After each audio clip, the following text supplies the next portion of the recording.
age ago, the beating heart of our people was a king who knew only victory. He wanted nothing more than an honorable death on the battlefield. Yet, none could match him, and so he wandered the earth, becoming lost in time and tide. Then we too lost our honest purpose, while silk-clad men sat upon the throne.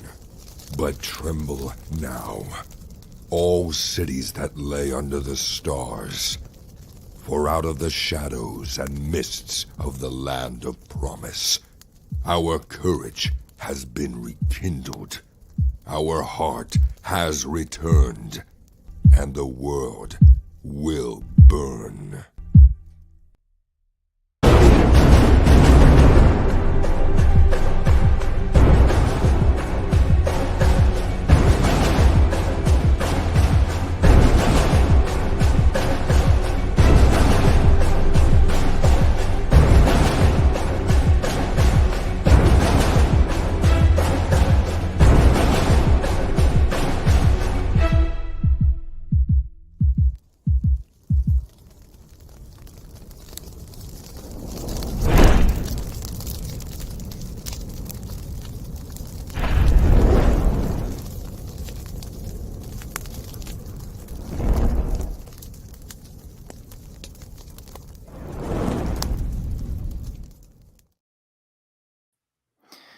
All right, how's everybody doing tonight?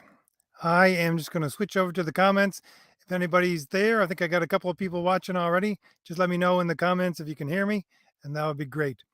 Tonight, I think I'll just call my videos, geeking out about comics for the live stream from now on until I come up with something better. Even though I'm going to talk a little bit about crowdfunding, talk a little bit about my campaigns, and talk a little bit about just having fun with comics, because I think that's a major part that's missing, and that's really what I want to do.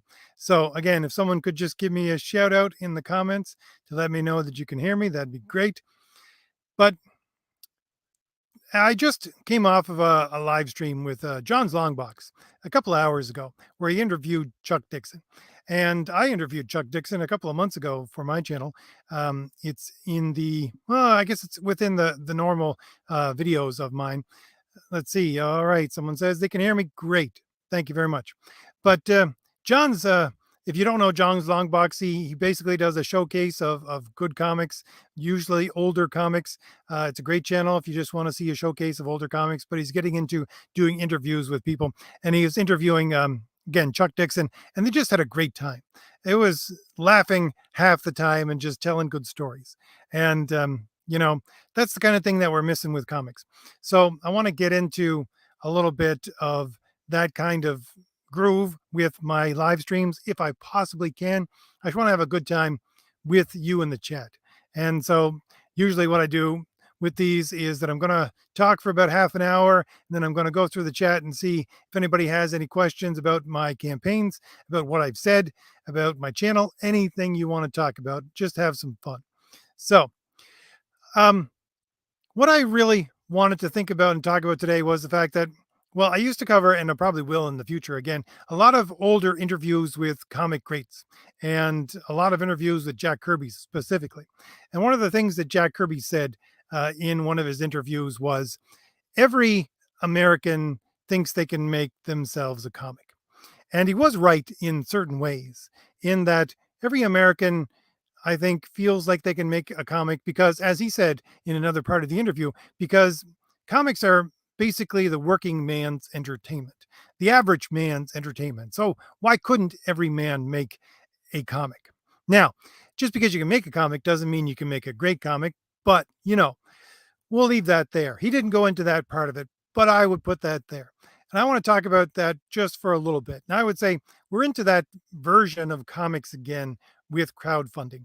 And when you have that version of crowdfunding, again, just on that interview with John's Longbox and Chuck Dixon said the exact same thing to me. He said, "What is Comicsgate and the crowdfunding platforms that we have right now?" He said, "It's like garage bands. It's something that might become great in the future, But right now we're just kind of playing around, which is great. But at the same time, what we're trying to do is to build a platform and a new industry where merit reigns supreme. And that's the thing. Um, Again, I want to preface what I just am about to say with what, you know, Jack Kirby said about everybody making a comic. So remember that as I'm talking, because I don't want to be a downer. But the thing is that it's not easy. And if you look at some of the guys around that are actually doing crowdfunding campaigns, that's lightning in a bottle. And they put in their dues. They might not have put in their dues as you might have seen it within the comic scene, but they put in their dues somehow.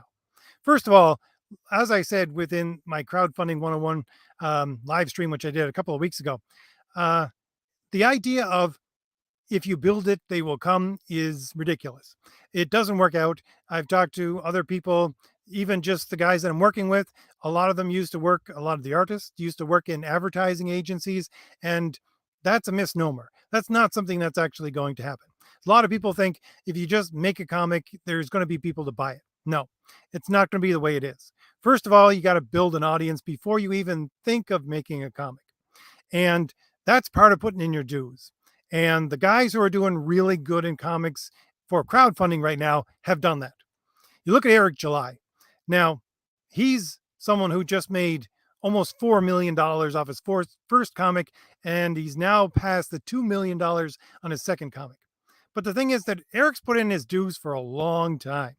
I think that before he even started his YouTube channel, if I remember correctly, and I've just run across a couple of videos here and there, they're really old videos, probably about 15 years at least old, where you see Eric, and I might be mistaken on this, but I don't think I could mistake Eric for anyone else. But he seemed to be basically a small time speaker at events, talking about more or less, I would say, a humble Christian lifestyle. And he did put that time in as a speaker before he even started his YouTube channel. And then after he started his YouTube channel, he grew that to a significant number just by putting in the work. And then after that, he got picked up by Blaze TV and his audience just exploded. So that's why he's able to make $4 million and $2 million because he's put in the work to build up that audience. And that audience is now buying from him. And the same thing is sort of the same with Richard Meyer. He caught lightning in a bottle at the same time as building up an audience. And if you weren't there for Richard's first part of his YouTube channel, I think I came in when he had about 30,000 subscribers. He used to do something like 4 videos a day. And I know that he says it's because he has, what is it, obsessive compulsive disorder. But yeah, putting up 4 videos a day on YouTube, that's a lot of work. I'm sorry, but I started about a year after him, a year and a half after him, and I tried to do 1 video a day, and that was a lot of work. How in the name of sweet merciful heaven he could put up 4 videos a day, I don't know, unless he is obsessive compulsive. But the thing is, again, that was putting in the work. He did in that first couple of years more videos than I now have still on my channel after 5 years of doing this. So again, at the same time, he did catch lightning in a bottle because he was talking to an audience in a way. Hey, there's LD Literature Devils in the chat. Great to see you here. And so is Sound Engraver. Everybody's just popping up in the chat. That's great to see you guys here. But like I was talking about, Richard sort of caught lightning in a bottle because he was talking not just about the things that everyone wanted to hear about comics and was articulating what everybody was thinking, but they thought no one else was thinking. But there were people before him that were doing that. Doug Ernst would be one. Let me see. Captain Frugal would be another. There was a couple of others around at that time, but they weren't able to catch on like Richard did. And I think it was sort of Richard's style again. And he caught lightning in a bottle, but put in the work at the same time with like 4 videos a day. And so that's why he's doing so well, because he was able to build up that audience to over 100,000 subscribers. And now he can use that. And all the other guys that you see doing supremely well, they're comic pros that have been in the comic sphere for 20, 30, 40 years and worked at it and continually worked at it. Again, you have people like Chuck Dixon, you have people like Graham Nolan, Billy Tucci, all these guys, they've been doing this for a long time. They put in their dues. And I have someone like Don Chin. Don Chin had all of the connections and he was working in indie comics in the 80s. But then he found that he couldn't make a substantial living at it. So he moved over to a different field and he came back with a crowd fund about 3 years ago. And he thought, well, I can do this. I know how to do it. I know what to do. I know how to put a comic together. But again, he was really surprised about how much work it was, how different it was, and how much his knowledge, even though it was there and able to be used, just didn't translate into the amount of audience that he would normally think about. So again, the point is you got to put in your dues. And for someone like me, I'm just starting to put in my dues. I mean, I've had a YouTube channel for about 5 years now. I only have about 20,000 subscribers, 21,000. That's not too bad. I've got an audience enough to sustain me.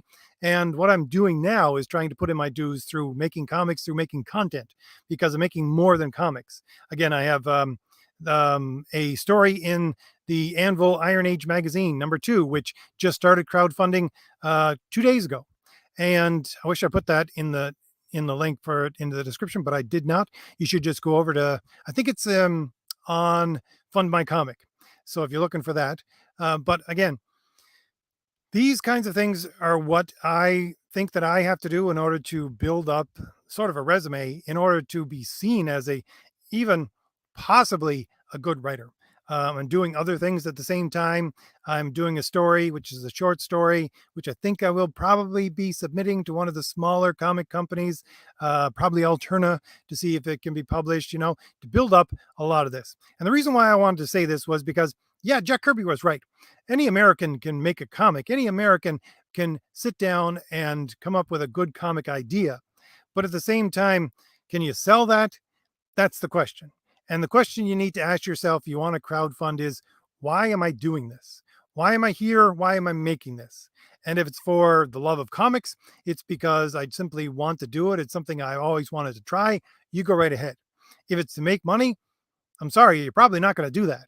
Again, unless you've been really prepping your audience for a long time, or like Richard, you have been able to catch lightning in a bottle, and very few of us have, even me. Like I said, I started about a year after he did with his YouTube channel, a year and a half, and the lightning was gone at that time. Uh, well, you could say that possibly it was because I'm a little more stodgy than anybody else. But at the same time, again, if you have something that you can sell to people and you can catch lightning in a bottle, great. More power to you. But at the same time, that's putting in the work. And the reason I wanted to go over that a little bit was because, first of all, I have these people contacting me every once in a while, not so much anymore, but they used to contact me. I haven't gotten one for a little while, but I had more than one. I think it was about 3 or 4 people contacted me saying, look, if you really believe in what you're saying about having to build a new industry and about trying to make comics better again, you give me a shot. You publish some of my stuff. I'm a writer and I know I've never published anything before, but you should take some of my stories and give me a platform so that I can put those out there. And I just said to them, I'm sorry, but no, that's not the way it works. The whole point of what we're trying to strive for here is merit. Merit means that you've busted your hump to get to this point and you've paid your dues, just like what's that line from Big Trouble in Little China? Have you paid your dues, Jack? Yes, sir. The check is in the mail. That's the kind of thing. You got to pay your dues. And some guy coming to me from halfway around the world saying, you should give me a shot and publish some of my stuff along with your stuff and give me your platform in order to try to sell my stuff. I'm thinking to myself, no, that's not the way it works. You got to put in your time, you got to put in your dues. And I've barely scratched the surface of putting in my dues now with 5 years on YouTube and 4 crowdfunding campaigns now under my belt. That's barely scratching the surface. So if you're doing this for love of comics, great. But at the same time, you got to remember that you're putting in your dues by making comics. And at the same time, this is something that I wanted to talk about with creating comics. Again, this is me just spieling off for about half an hour before I talk to you guys in the comments and answer all your questions. But one of the things that I tried to do with Crom the Destroyer was The Crumb the Destroyer link is in the description. I should put on some stuff in the background here. Let me show you some. I apologize for the bland background. I know everybody likes looking at Cardinal. She's a beautiful character. You're going to see her a lot more in the Valiant Heroes and in the Thomas Valiant #2, which Renzo's starting just today. We finished the character sketches for the first character that actually a new character that's going to go on the first page. But anyways, let me show you some of the Crom the Destroyer art in the background so you're not just bored by my droning on and on. So you look at something very nice besides Cardinal. So again, the point with my Crom the Destroyer book, and again, link for it is in the description, and you always got to push that because you always got to get more and more sales because again, you got to make enough in order to make that comic. If not, then you're going to be paying out of your own pocket. But the thing is that again, people who love comics, sometimes they will pay out of their own pocket. As I was saying, when I was creating the campaign for Crom the Destroyer, a lot of people said in my other campaigns that I'm the writer, I'm the one who's pushing this, I'm the producer. They need to see my writing. And I wasn't able to show that in my first couple of campaigns because, well, I just didn't have enough wherewithal to put that much in. And I was told at the first that, if it's not going to be final lettering, you probably shouldn't put it in. But I thought to myself with Crom the Destroyer, okay, I have the script done. I have the first half of chapter 1 done.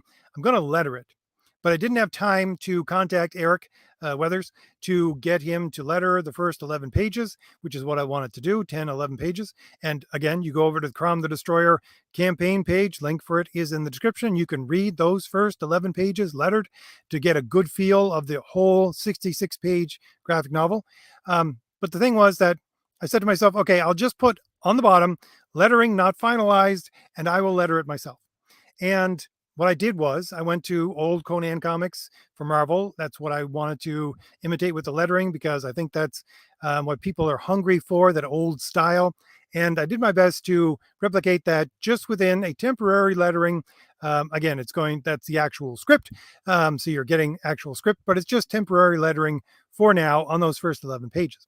And I said to myself, this is actually a lot of fun. I should look into seeing how much work actual lettering is because there's something. Well, the thing is about letterers is that they have their own distinct way of doing things, and unless you tell them differently as the producer of your comic, they're going to do it their way. And one of the things that I particularly really like about older style comics is how they basically sandwich, it's the Marvel way of doing it, they sandwich all of their text up into a corner. It's either the top right or top left. Sometimes you'll see it in the bottom. But anyways, Eric is a little bit averse to doing that. And I let him do it the way that he wanted to do it for Thomas Valiant #1. But again, there was a little bit at the back of my mind saying, I'll let him go, let him do his thing for the next book. So hopefully I'll have some more input because I'll understand this a little better. And where I'm going with this was, since I put out the Crom the Destroyer page, which is about 25 days ago now, I've looked into how much work it is to lettering, how many rules there are to lettering, how much it takes to actually get a font that you really want, all these kinds of things. There's a lot of work involved. I mean, a lot of work involved. And you want to do it yourself? Richard does it himself.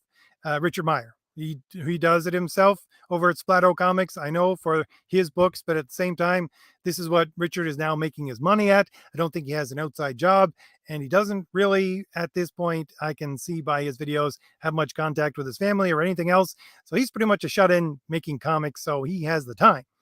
But at the same time, it gave me a very good understanding of a lot more things within comics that I never even thought about panel layout, about the percentage of a panel that needs to be empty in order for you to put in your dialogue, how much dialogue to put on a page, all these kinds of things.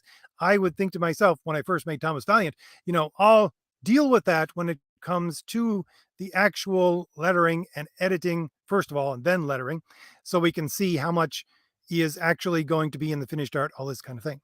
But again, to quote Chuck Dixon, once again, we're like garage bands. That's what we are right now. We're doing this out of our garages and we're doing it for fun, and something may come of it in the future, but who knows? And I will probably talk about that a little more in my video coming up on Saturday, just to give you a little preview of what's coming there. But the thing is that, again, I learned all these things about lettering just because I had an inkling to go look it up, had some idea, and then now I know to give Renzo or any other of my first time, we'll say, well, not first time, but breaking into the industry artists say, no, we can't do it this way. You can't do panel layout that way because it'll break this rule, that rule. The letterer needs this much space, etc., etc. But again, my point and that spiel is that this is something I probably would have learned if I ever worked for a comic company. You probably would have learned it in the first month. And how many years I've been making comics now, only have one under my belt, which is fully completed. The other one's going to be printed soon. The third one is in production right now.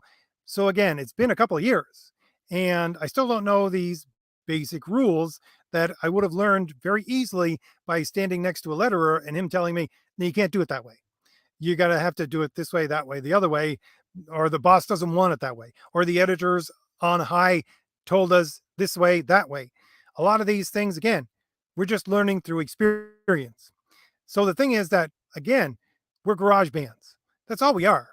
But we're putting out something even at a garage band level that is competing with the, I don't know, we'll say subpar to say the minimum, comics that are coming out of the mainstream comic book companies. Because whereas, and I've covered this many times in my channel, whereas they said, in 2009, 2010, let's scrap everything that is built up towards comics and just start an entirely new way of making comics, because that's what they did. We are at the same time working at a level that they are, but we're actually going back towards that old history and saying, I'm learning from this. I'm not starting from scratch and making up my own rules, which is what they're doing. Basically, they're finding out right now that it's not going to work for them, that their sales are horrific. They're finally coming to terms with that. But at the same time, we have a leg up on them because, again, we will go back to older comics and say, this worked, that worked, the other thing worked. Let's go back to that.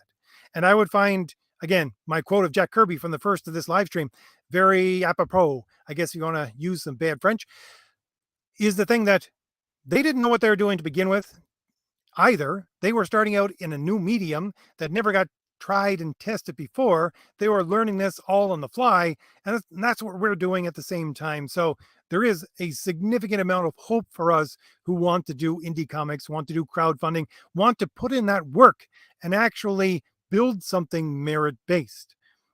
Because once you actually have this stuff under your belt, and again, you're having this stuff under your belt is going to take a lot of time, unless you're a savant at this, and many of us, I'm sure, think we are, but we're not.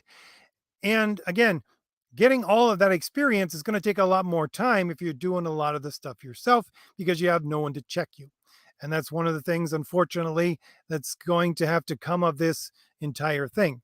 We're going to be checked by sales. We're going to be checked by things not selling or bad reviews, all these kinds of things, which fortunately for us, we don't dismiss out of hand, not like the normal comic industry that you see around you that will dismiss any of that out of hand.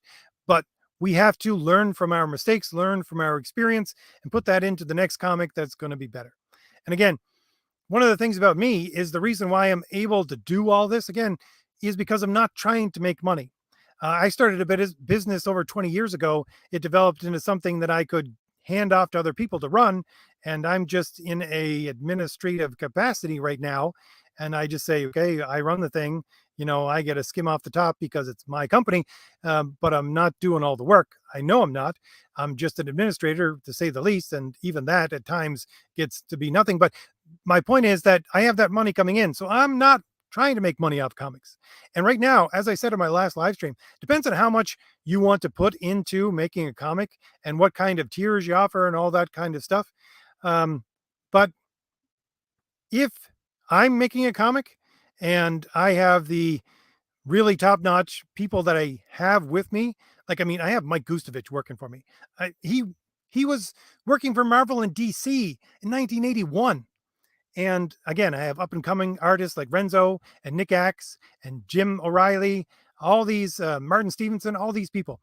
And I'm paying a pretty good amount of money to them. I need to make minimum of about $22,000 just to make everything fit, to pay everybody, to get everything shipped out, and have everything printed to get them shipped out. So, that's a lot of money. And I'm barely making that now on my books. Right now for Crom the Destroyer, we're just about to break through the $12,000 mark, and we're about halfway through the campaign. So from my previous experience, the rest, basically what you make in the first half is what you're going to make in the second half. Hopefully that's going to stand the test of time, because that's the way it worked for my last couple of campaigns. So I will be hitting that $22,000 mark, and I will be able to, well, certainly I'm going to be producing it anyways. If it has to come out of my pocket, so be it. That's what's going to happen, because I've already sold this thing. But again, that's what's going to happen with me and with my comics moving forward. It's a long haul. Merit is not something that's going to come to you all of a sudden. You're going to have to put in your dues. You're going to have to make sure that everybody, like everybody else, I should say, like everybody else, you've put in what it needs to be there in order to have an audience, in order to buy your comic, in order to make a good comic, in order to fulfill them when they actually read the thing, so that they come back by knowing what you're doing, by doing all these kinds of things. And again, we understand right now, and a lot of our audiences understand that, again, to use Chuck Dixon's words, we're garage bands. We're learning as we go. But hopefully this is what we're going to build for the future. And that's what I wanted to talk about crowdfunding for today, before I get into your questions and have some fun with you, and just answer your questions about either my campaigns, my videos, anything you want to talk about for old school comics, anything. So I'm going to start scrolling down. So I've talked about 26 minutes here. So I'm going to start scrolling down through the chat, because usually it takes me about a half an hour to get through all your questions, because I ramble on so much. So hopefully that has some kind of bearing on what everybody is here for. I got 22 people in the chat. That's great. And I want to answer your question. Just have a good time geeking out about comics, really, quite honestly. One of the things that I wanted to do, one of the things that I do to be a writer, is because I want to fulfill something within me that says build something. And I do that all the time in my life with different kinds of things. I have projects all the time that I try to build something, that I do build something. And that's what I'm doing with these stories. I'm building something. But at the same time, you can't forget how much, I don't know, fun needs to be there in order for you to keep going. That's really part of it. And that's, again, why I want to do these live streams, and break out of a little bit of what I usually do for my normal Saturday or Sunday videos. So I'm going to scroll down through the comments, see who's here, and say hello to a few people if they're still here. Let's see. Everybody have fun tonight is here. Not sure. I have to put this up on screen. Saying Druzel. Okay. I'm not sure if I've seen you here before, Druzel, but welcome to the Fourth Age. Sound Engraver is here. As I always say, shout out Sound Engraver. You want to hear some of the things that I talk about, but in a musical sense, go over to Sound Engraver's channel, and she'll give you that. Austin P is here. Literature Devil, he is here.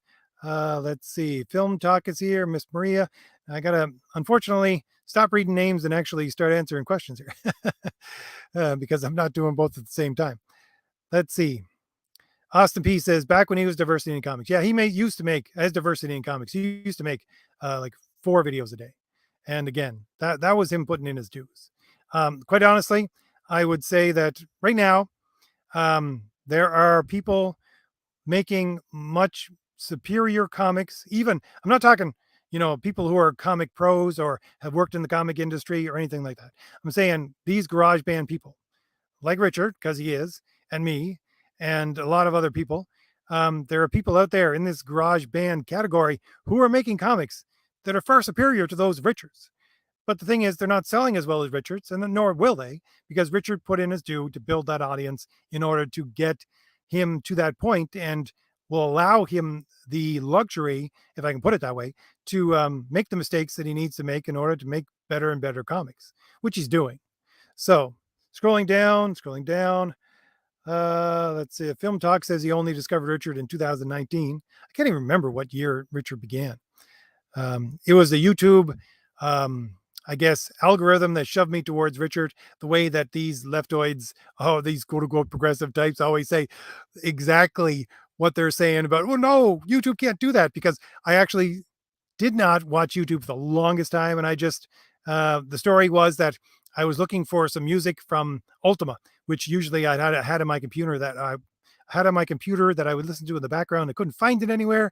Eventually, I got a new computer and the old one was toast and I didn't have it anymore. So I went onto YouTube because that was the only place the search engines were giving me anything about Ultima. And then I started watching Counter Monkey with, oh, who is it? For the life of me, I can't, Spoonie, right? So I started watching that just to see what he had to say about YouTube. Then it started shoving me towards Linkara, which he actually gave me the history of the 10 years of comics that I didn't pay any attention to them. And then I actually started to get Richard's stuff recommended to me right after that. And that's how I got into listening to Richard. Funny enough. Anyways, so Miss Maria is here. Let's see. I have to put these up on the main screen so I can see them. They're too small um, in the other window. Let's see. Mostly's last issue came out. It's great fun. I think she was talking to someone else. Okay, not for me, so that's okay. Sound Engraver has a comment. Let's see. Sound Engraver says, I don't understand why people can't see the importance of building an audience while producing art. It's everything. Agreed. Agreed, Sound Engraver. That's one of the things that is extremely hard to do as a writer, because everything here is visual. You're on YouTube and trying to build things in a visual manner. I guess for you, it might be a little bit easier since it's auditory and you can give somebody something to listen to. But at the same time, as a writer, it's extremely difficult. But yeah, it has to be done. Let's see. Miss Maria says, marketing is a non-creative thing. Yeah, it is, but it needs to be done. Market yourself, be creative, and market your creations. And if they have merit, then the people will tell you, especially if you're an artist. Let's see, scrolling down a little bit. Scrolling down. Oh, this is funny. This is really funny. Literature Devil was answering Sound Engraver, and he says he's writing right now. In fact, that's what he's doing. And the funny thing is that I was on Literature Devil's early morning stream this morning, and I was just listening to Literature Devil while I was doing pretty much the same thing. I was like, I need to put something on in the background. Hey, Literature Devil's on. I'll put that in the background. And I was answering email, first of all, with Renzo about character designs, and then doing some writing. So, yeah, let's see. Scrolling down a little bit. All right. So Sound Engraver has a similar experience. He says, even people come to my little channel and ask if I can give them a platform. So true, RJ. Yes, it takes time, but the time is ripe to get an audience. Again, she's absolutely right. Yeah, time is now to build an audience, because the normal streams of entertainment, whether it be comics or movies or television or anything else, have abandoned their audiences. So yeah, now's the time to build an audience. So that's why we can be garage band comic makers and still actually make some headway. Let's see. Let's see. Scrolling down a little bit. Scrolling down, see if there's any questions. Michael's in the chat. Not much that you missed, Michael. I'm just rambling on about comics, about making crowdfunding comics. Breaker's here. He says he's early for once. That's great. Just saying hello to a couple people. Random's here. Charlie's here. Let's see. Let's see. Yeah, Sound Engraver has a bunch of good comics here. There are comments here. People love seeing creators on a personal level. That's why I love YouTube. And that's why a lot of us are here, because we used to think, a lot of us, I think, that what you saw within celebrities was their personal life, but that's farthest thing from the truth. And we've learned very much the hard way that if you want to actually see their personal lives, A, they're probably ugly, and B, they're going to probably crap all over you for just existing. So, that's why I think YouTube and a lot of these platforms that you see online right now are taking off so much, because we do get to see creative people in their natural habitat and see which ones we actually want to spend time with. That's really a lot of what's going on right now. Let's see. Random says, have to remember not to stay up too late this time. Well, unfortunately, again, the reason why I have to go so late with my live streams is because that's the only time I'm guaranteed a good satellite signal in order for me not to get interrupted. I tried to do a live stream on a Friday evening fairly early when I did the opening of Crom the Destroyer. It just didn't work for me. Just cut out all the time. So that was unfortunate. Charlie has a statement here. Let's go over that. In relation to putting in the work for a comic book, researching an entire culture in order to write it right can be painfully hard. I know the struggle, but do it right or don't do it at all. Well, again, that's the great thing about working within comics or within, we'll say, science fiction and fantasy kinds of genre is that you can always do a fantasy world that looks something like what you want to actually, the culture you want to actually portray, and then learn about it that way. One of the one of the great, I would say, I don't know what you would call it, but the accessibility of the ability to make mistakes is within the ability to create a new world within science fiction and fantasy. You can make those mistakes while at the same time learning, and your audience is probably not going to pay too much attention to it unless they know exactly what you're going for. So let's see. Let's see. Scrolling down a little bit, Random says panel layout is such an underrated art form. Not only do you have to show dialogue and characters, you have to structure the panel around the action. Not only that, but you have to remember how much of the panel is going to be used for dialogue, not just how much dialogue is going to go in there, but um, the dialogue structure, if you have more than one person talking at the same time, all these kinds of things. And a lot of the things, again, me going and just delving into a dialogue, and these guys who are actual letterers, they're graphic designers, is what they are usually. And they talk so much about graphic design, about negative spaces, and how to connect negative spaces, and all these kinds of things. It makes my head hurt, quite honestly. But I mean, again, it's an art form. It's been leveled up to an art form with comics, if you ask me. Let's see. Let's see. Scrolling down a little bit. Mud is here. He says, "Hey, what's up, RJ? Just talking about comics, trying to have a little bit of fun before we go back to the grind of making comics, which I love."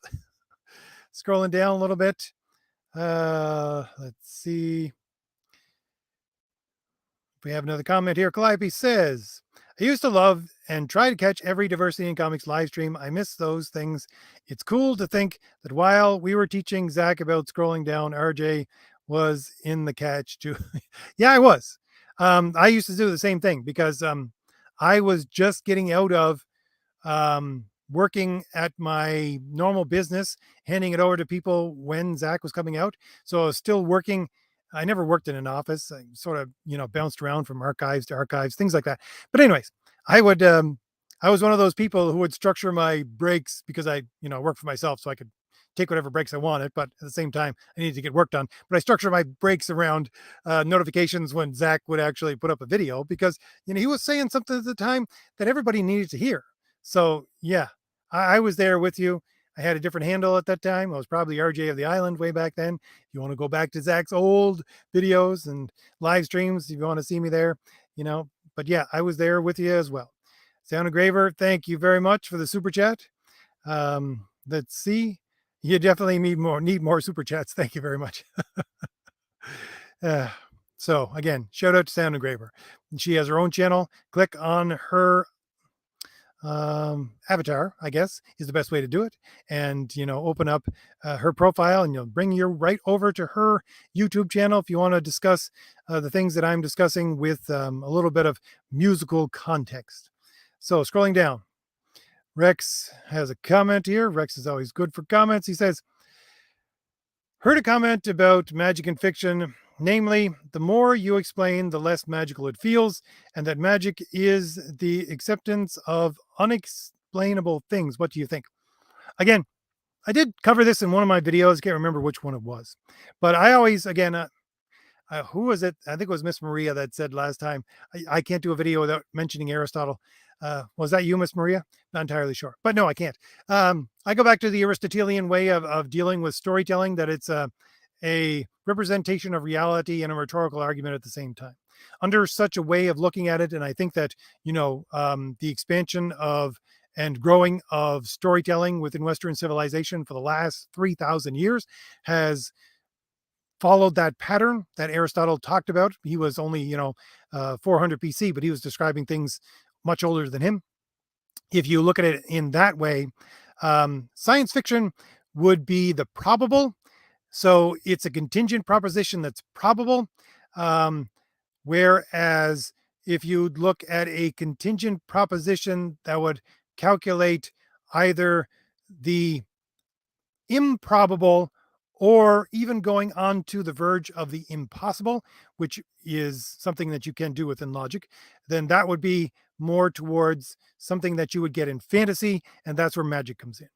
It's either impossible or highly improbable, and if it's highly improbable and you're describing it in such a way, it's something that would be comparable to science. There's a great example I always go back to. It's an anime from, I think, around 2003. It's called what's the name of it? Scrapped Princess. It's the same guy who did, if you know, oh, I don't even remember. There was an anime he did after that around 2013. It's called Chaika. I don't remember. The main character was called Chaika. Anyways, he developed this world and this system that looks very much like a fantasy world, but at the end, you learn that it's not a fantasy world. It's actually Earth, or a section of Earth that was cordoned off, and magic is just science. And the way that he built it was spectacular. I don't think the anime actually explored it in a way that gave it due credit to how much he put into his ideas about building this world and his so-called magic system, which ended up just being a science system. But at the same time, I loved it.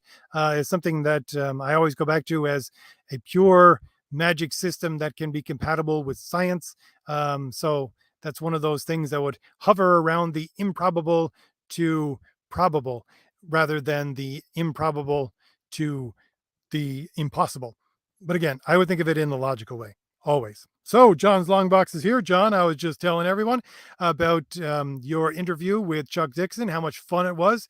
Again, John's Long Box is a great showcase channel. Hop on over there, take a look at John's stuff, especially his interview with Chuck Dixon. He has some great old stories about about Jack Kirby, about Denny O'Neil, about who else did you talk about, John? You talked about who did he work with at Marvel and GI Joe? Larry Hama. So great stories from Chuck Dixon there.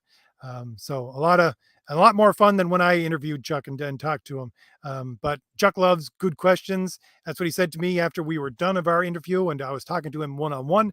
And he said the same thing to you, John. You gave him great questions, and that was a great interview. So let's see.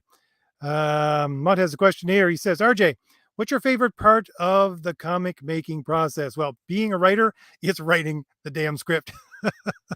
I get so caught up in writing the script because here's the thing. I'm a writer at heart. I've written novel manuscripts. I've written certainly dozens of stories that I submitted to magazines back in the time when the e-zines were just a thing. And I said, no, I don't want it on e-zines. I want actual magazines like Dragon Magazine. I have rejection letters from Dragon Magazine and all those kinds of things. So I'm a writer at heart. So writing is what I love the best about it. But the thing that really attracts me to comics that I found out when I started to write the script for Thomas Valiant was, to me, limitations are something that allow you to be creative in such a more nuanced way.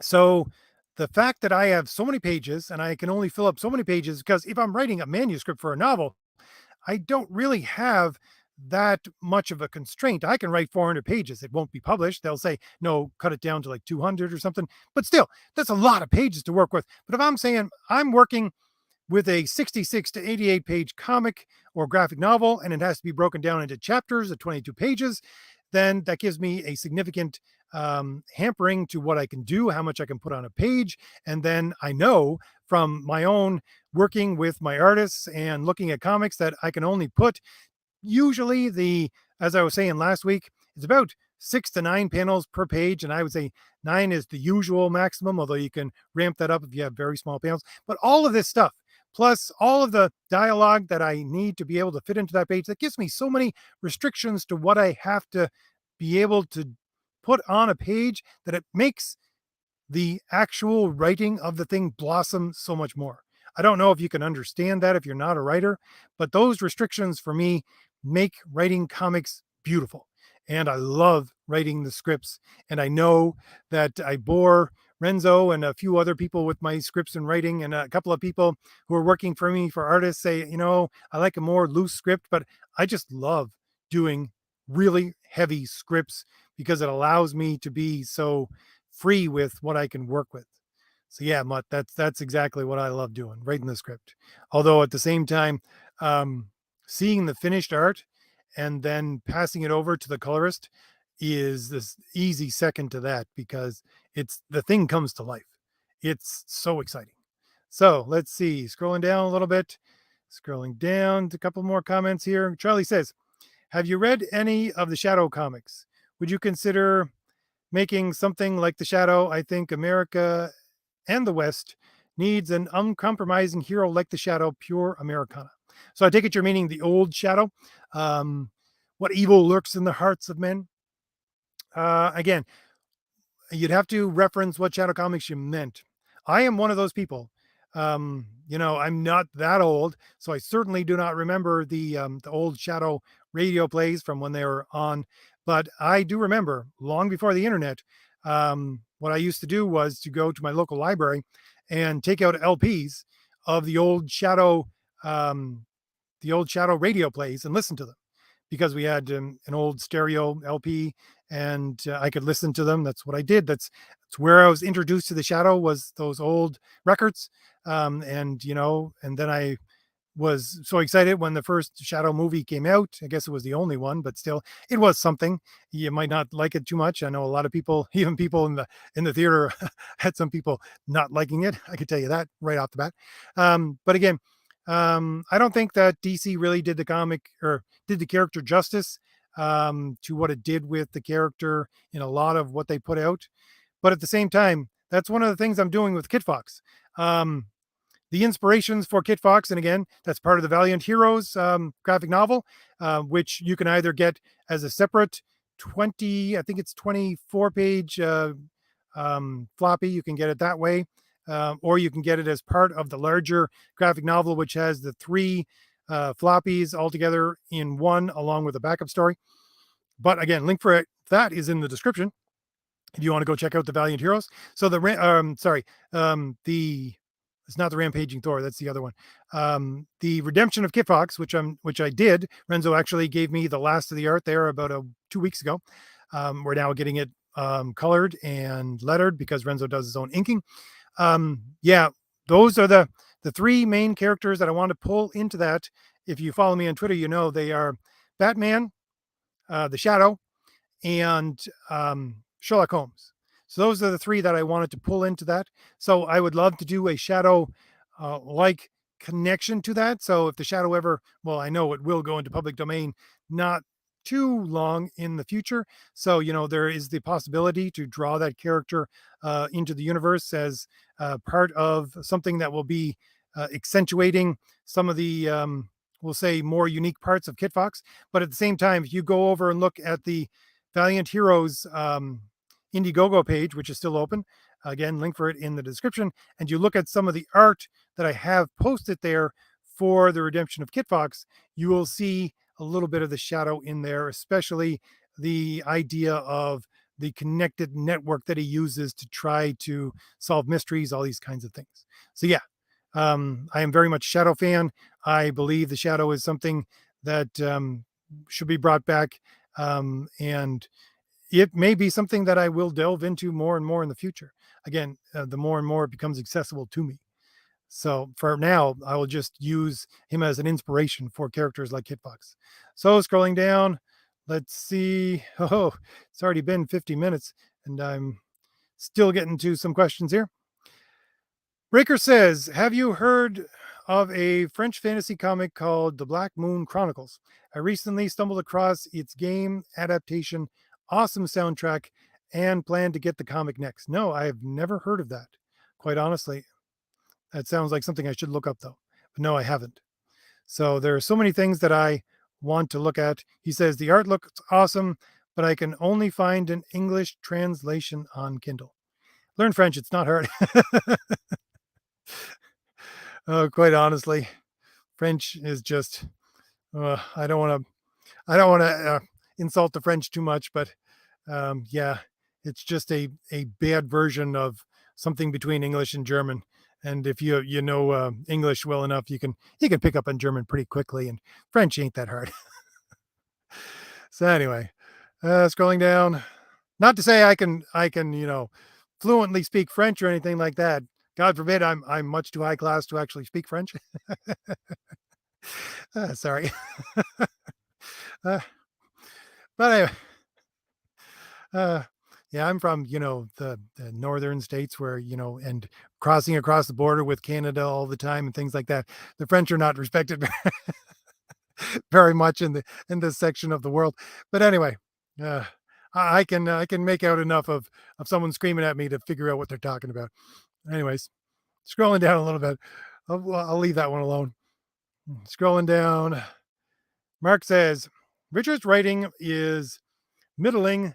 Dixon is carrying him through his early career. Well, if he's looking for someone to mentor him, yeah, Chuck is the person to do so. And again, hopefully, Richard is taking in all of this stuff and learning from it, and not doing the exact thing that was he was talking about the pros within normal comics doing, and not listening to any criticism. That's the thing. That was the biggest thing in the first of his channel, was that, we're doing the job of your editor. We're criticizing you because we want to make things better. So maybe you should listen to us. And nobody listened to him except for us, who are now the people on the wrong side of the fence compared, or according to, I should say, the comic media. But at the same time, yeah, hopefully that he doesn't fall into that trap. Because again, if I could learn from Chuck Dixon, that'd be great. I offered Chuck a spot. I said, I will hire you to write one of my characters if you're open to it. And he said, let me take a look at it. I only write characters that I actually have some connection to and I really want to write. And he said he'd take a look, and he did. I guess he did take a look, and that wasn't for him. So if I could work with Chuck, that would be amazing. Just the funny thing is, I work with Renzo, who works with both Richard and now with Chuck Dixon. And the funny thing is that Renzo has told me, actually, he was on John's Long Box talking to John. He actually, and I was just in the chat, and he said to me, yeah, my scripts are actually more in vain with what Chuck Dixon actually writes for a script. But anyway, so maybe I'm not as poor in my evaluation of myself in writing a script as others see me to be. Hopefully, I'm learning. So scrolling down a little bit, let's see. Mutt says, RJ, I really appreciate your insightful videos on story, philosophy, and culture. What is your favorite story run in comics? Well, Mutt, I go over this a lot, and you would have seen it by clicking on this video. It is the Walter Simonson run of Thor. People are probably getting sick of me talking about that run of Thor, but I literally think that the Destroyer book, I don't remember what number. I should really look up the number of that book. But Walter, I don't know if Wheezy was working with him at that time, his wife doing the story, or if it was just all Walter Simonson doing both the story and the art. So it was the last in the run that Walter Simonson did of the Thor run. He did the story after that, but I think it was one of the Buscema's that actually took over the art after that point. So it has the Destroyer on the front of it. And I think quite literally that is the best comic ever written. To me, that is the capping off of the best story arc ever written, ever done, with him and his art and his storytelling and Louise's Simonson's storytelling as well. If she was in there at the time, I think she was. She might have skipped over to X Factor at that time. I don't remember off the top of my head, but yeah, that would be my answer to my favorite comic run. But the thing is, I don't allow that to blind me from other great comic runs. One of the things that I try to do again, um, is to go back and look at great comic runs, and to try to pull out the really basics of what I'm going for to make it feel like an old comic with new stories. Again, I will go back to Roy Thomas and John Buscemi, however you say his last name, and their runs on Conan when I want to do my Crom the Destroyer. Um, Going back to old Batman comics when I'm doing the Redemption of Kit Fox, going back to Walter Simonson run when I do the Rampaging Thor. Although it's not quite. Actually, I'm probably going back to a little bit earlier than Walter Simonson with my layout and stuff like that for the Rampaging Thor. But again, going back to John Byrne stuff for the X-Men, for with Thomas Valiant. That's where I'm going with that. Also, there's a little bit of a mix in there with, let's say, the Legion. No, sorry, Justice League of America, which would be the George Perez run. So there's a multitude of giants out there with great runs on comics that I just couldn't recommend enough of. But yeah, Walter Simonson and his Thor would be the top of my list. So scrolling down just a little more. Oh, I thought I was getting to the bottom of the chat, but no, it just jumped on me. Just give me 1 second to catch up here. Let's see. Scrolling down, scrolling down. So Mark says, in the indie scene, you need to be marketing and a creative. Yeah, you do. The thing is that I'm not so good at the marketing part. I don't know, because I'm a little bit. I want to have more fun, but I find it hard because my weekend videos, they're about serious things, and I want to talk about serious things. I want to have somebody to talk to, and my audience is the one that I do talk to. I live in the middle of nowhere, so you gotta give me something. But anyway, yeah, a lot of us fall down in one of those categories, but again, that's why we need to be, I think, banding together and learning from the people that we work with, not trying to do it all ourselves at some point. Let's see. Scrolling down a little bit. Everybody have fun tonight, says Crom art is killing it. Well, I hope so, because these are the top artists that I could just lure into my sphere to get this book made. Jim O'Reilly came to me and said, "You want to do a project together?" And I was so blessed to get him to do that. And he is doing the first chapter.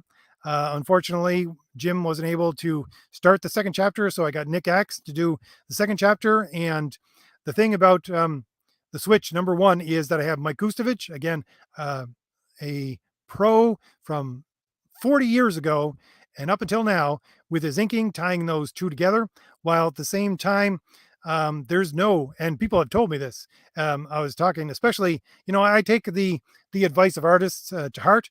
Talking to Michael Bancroft over at Late Night with Comicsgate, saying that a lot of people try to do a bit of a bait and switch if they have to switch artists, and the number two artist is usually not as good as the number one artist. But he said there's no dip in quality whatsoever. There's a change in style a little bit between the two, certainly, but again, that's tied together with the inking of Mike.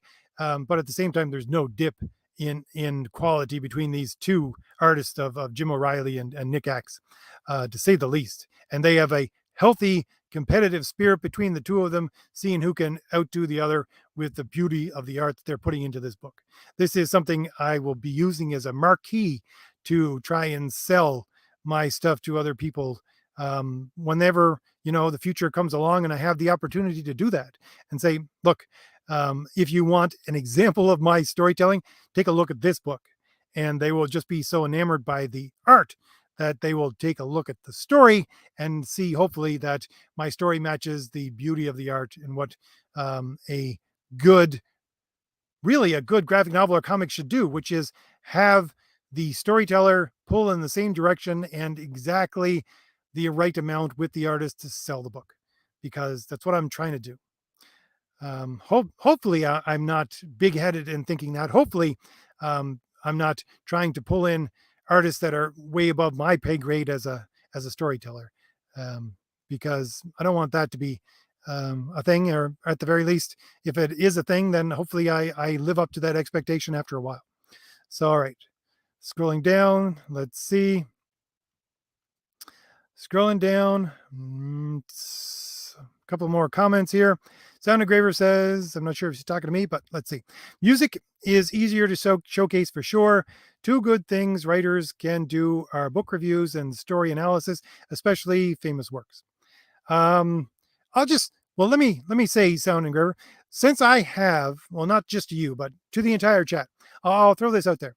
I tried to do the whole subscribe star thing, but it's not something that it keeps on falling off of my radar. So there's nothing really there.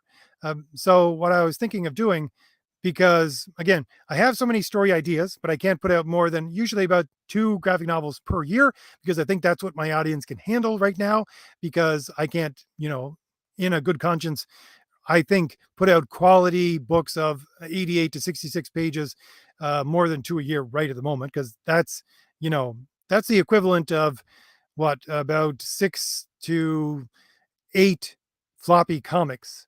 So that's almost an entire year's worth there to begin with, and I'm just starting out. But anyways, that's what I'm doing, is I'm submitting stories to things like Anvil Iron Age magazine #2, which again, they just opened up on Fund My Comic. Going over and check that out.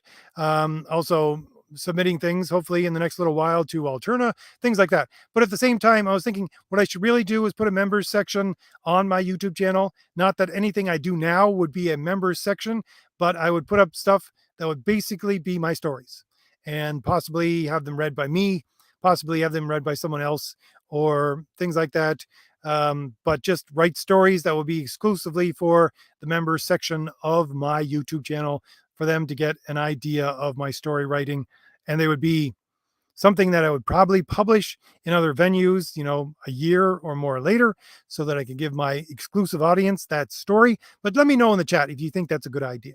And again, it would be a members section, so it would be basically a paid section of my YouTube channel. But a writer's right always, and I want to keep up my game with writing more and more. So it would just be short stories. And I don't know if that would be interest to people or not. Let me know in the comments.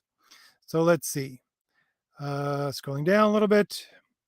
Breaker says, yeah, the personal relationship is on another level compared to regular celebs. No magazine or TV buffers in the way. Exactly.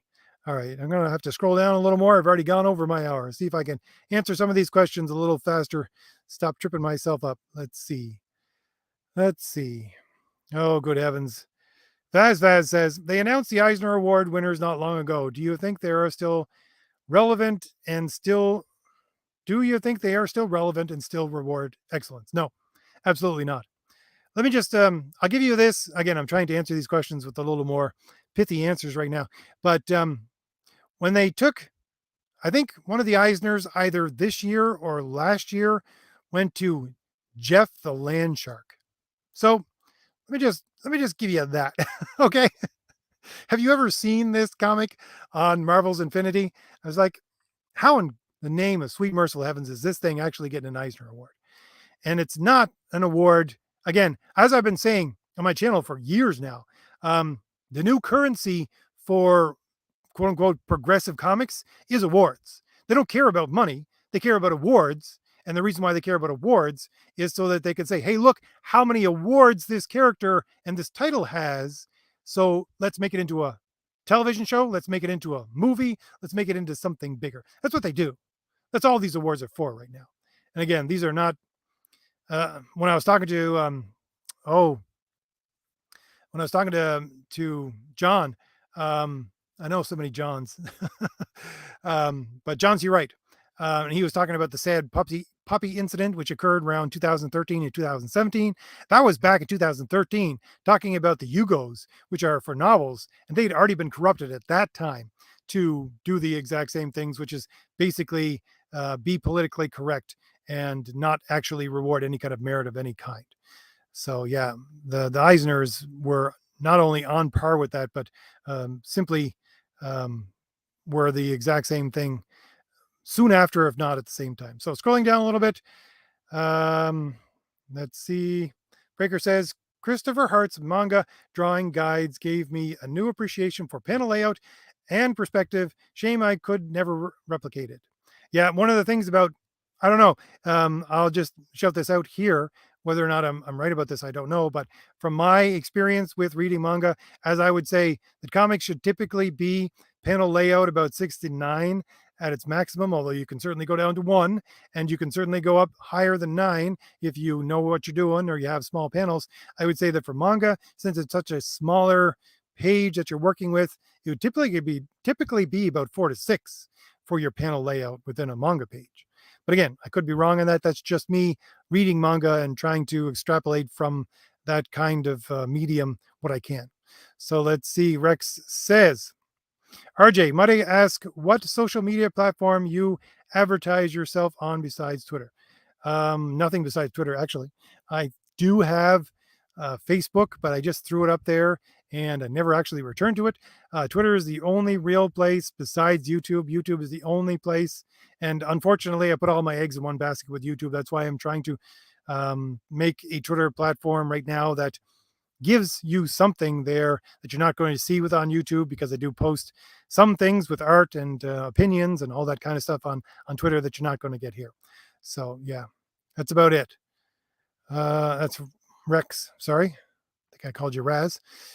Scrolling down, Sound Engraver says, RJ, do you find Twitter helpful for marketing your campaign? Yes. Just because you can't actually quantify it so much, like within the crowdfunding platforms themselves, within things like Indiegogo, they give you a lot of tools that you can actually use in order to find out where your audience comes from. So you get to see where everybody comes from, how they came there, with what they clicked on to get to your page. Mostly right now for my books, it's direct clicking on the link that I provide to people.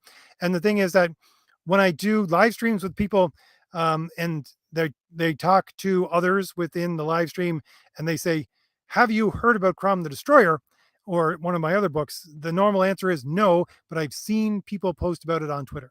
And so they do have some inkling about it. And so it's a good way to get into people's minds, to get into their feeds, and just as an introduction, I would say. Certainly not a mainstream platform, but to use for selling only. But again, as an introduction. Let's see, scrolling down. Oh, sorry. I just want to change these. Let's see. I'm going to have to scroll down a little faster through some of these comments because it's been on for an hour and 7 minutes now.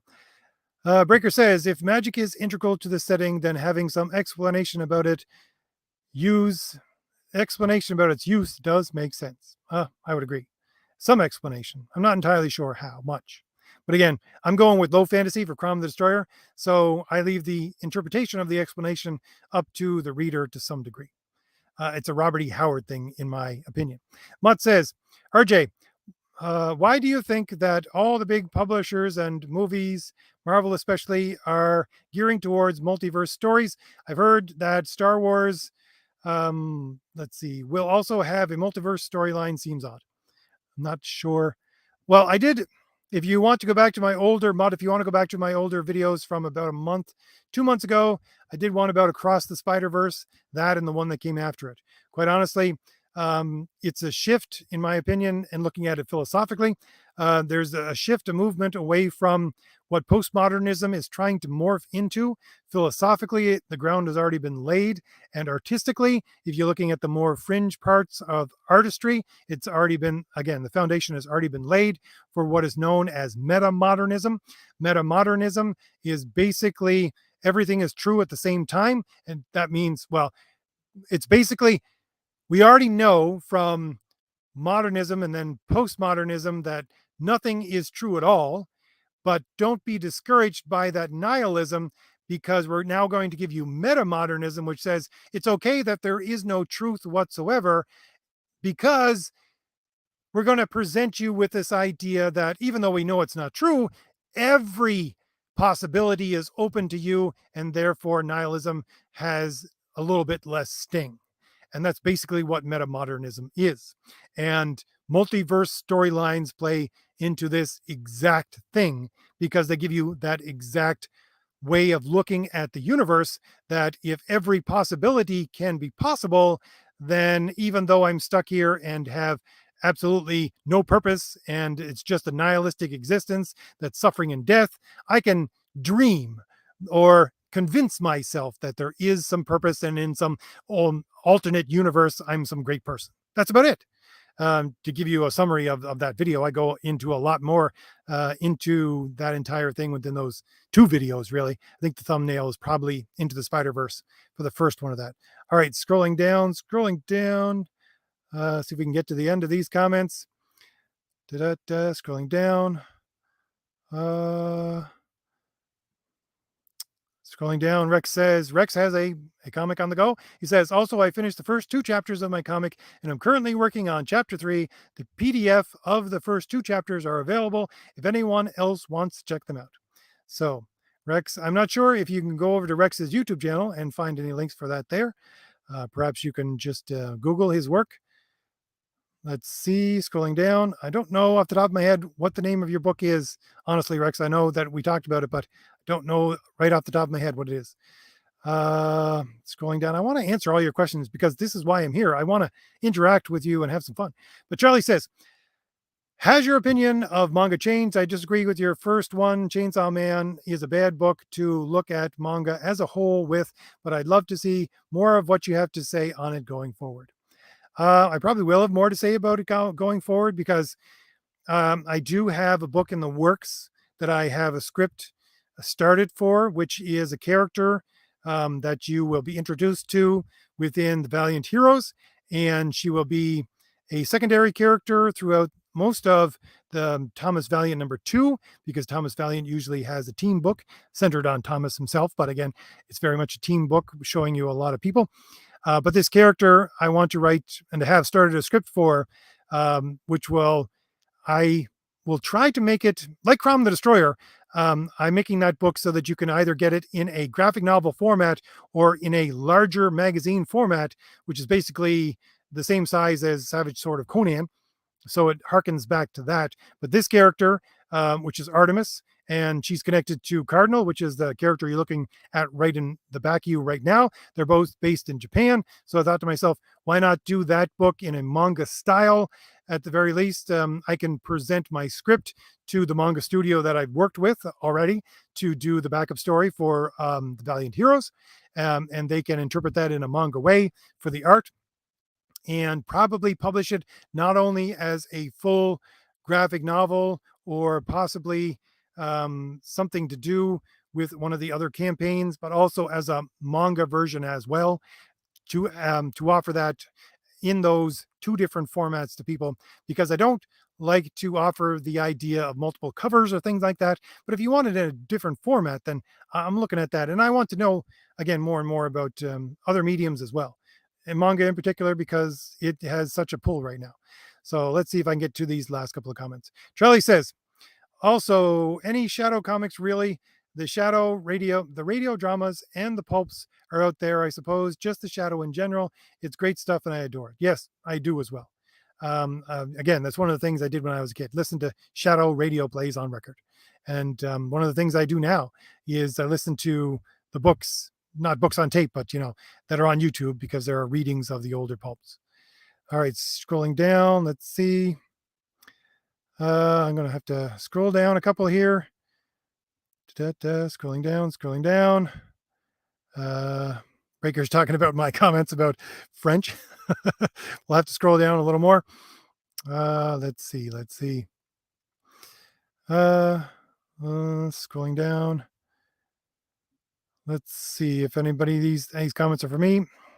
I think that the main thing, besides, okay, they're talking to someone else. I think it's about Subscribestar. Let's see, scrolling down. Is any more comments for me? Sound of Graver has a comment on my suggestion. While the short stories for members is a nice idea, I personally prefer to make my stories accessible to all, but on the whole, I'm open to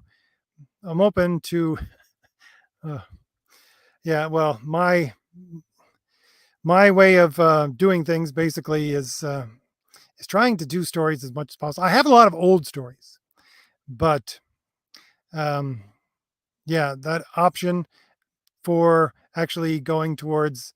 I don't know if that will work or not. I might try it in the future, but again, that is something that I have so many stories laid up already. I could just read old stories if I really wanted to. Let's see, scrolling down. Let's see, scrolling down. Sound of Graver says, I read Sana Amanat recently told Disney Plus viewers to badger Feige to green light Miss Marvel season 2. Has anybody else seen that? Yes, Sound of Graver, I saw it today. She actually does that on the Women of Marvel San Diego Comic-Con panel.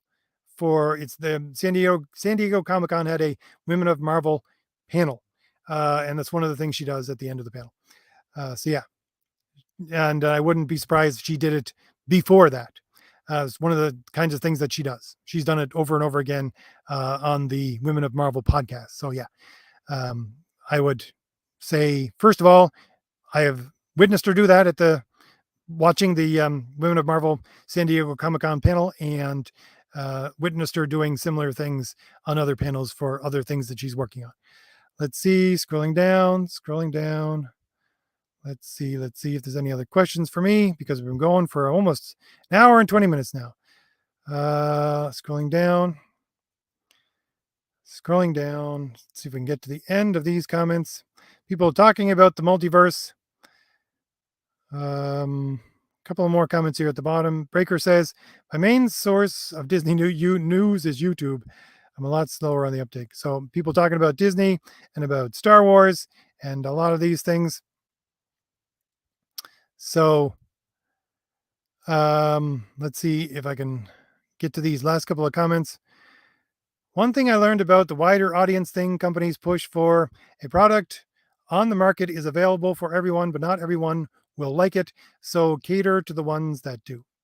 So one of the things I wanted to actually talk about, I didn't know if I would actually get to the time to say this in one of my normal videos, but one of the other things right now is the fact that I'm sure she will be pushing this in every venue she has access to that people start talking about the Marvel. So if you will notice, the release date for the Marvels has now been pushed back. Now, what is the reason for this? Like others here on YouTube, I will speculate and say that the reason for this is the fact that with the writers' strike, they're not allowed to make any new material, and they need new material to draw in the audience because no one knows who these characters are. And they can't draw in that audience from any kind of new promotional material because of the writers' strike. Therefore, they wanted to try to push it in other ways. Part of how they're going to try to do this is they're going to put Miss Marvel on ABC, I think in September, or is it August? I think it's August actually. So they're going to try to use that as hype.